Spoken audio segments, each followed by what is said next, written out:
एक गांव में एक आदमी रहता था। वह बहुत ही गुस्सैल था। छोटी छोटी बात पर अपना आपा खो बैठता और लोगों को भला बुरा कह देता। उसकी इस आदत से परेशान होकर एक दिन उसके पिता ने उसे कीलों से भरा हुआ एक थैला दिया और कहा कि अब जब भी तुम्हें गुस्सा आए तो तुम इस थैले में से एक कील निकालना और इस दरवाजे में ठोक देना। पहले दिन उस लड़के को 50 बार गुस्सा आया और इतनी ही कीलें दरवाजे में ठोक दी। कुछ दिनों बाद अब धीरे धीरे कीलों की संख्या घटने लगी। उसे लगने लगा कि कीलें ठोकने में इतनी मेहनत करने से अच्छा है कि अपने क्रोध पर काबू किया जाए। और अगले कुछ सप्ताहों में उसने अपने गुस्से पर बहुत हद तक काबू करना सीख लिया।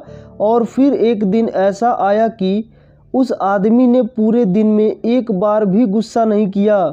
जब उसने अपने पिता को यह बात बताई तो उन्होंने फिर उसे एक काम दे दिया।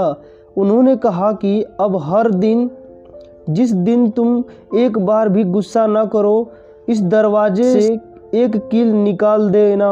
लड़के ने ऐसा ही किया और बहुत समय बाद वो दिन भी आ गया जब लड़के ने दरवाजे में लगी आखिरी कील भी निकाल दी और अपने पिता को खुशी से यह बात बताई।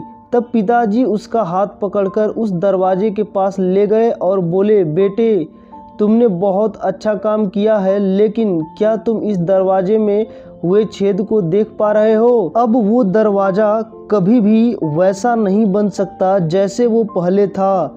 जब तुम क्रोध में कुछ कहते हो तो वो शब्द भी इसी तरह सामने वाले व्यक्ति पर गहरे घाव छोड़ जाते हैं। इसीलिए अगली बार गुस्सा करने से पहले सोचिए कि क्या आप भी उस दरवाजे में और कीलें ठोकना चाहते हैं। हमें सामने वाले को बहुत ही सोच समझ कर के किसी भी बात को बोलना चाहिए ताकि सामने वाले को ठेस न पहुँचे, उसे बुरा ना लगे।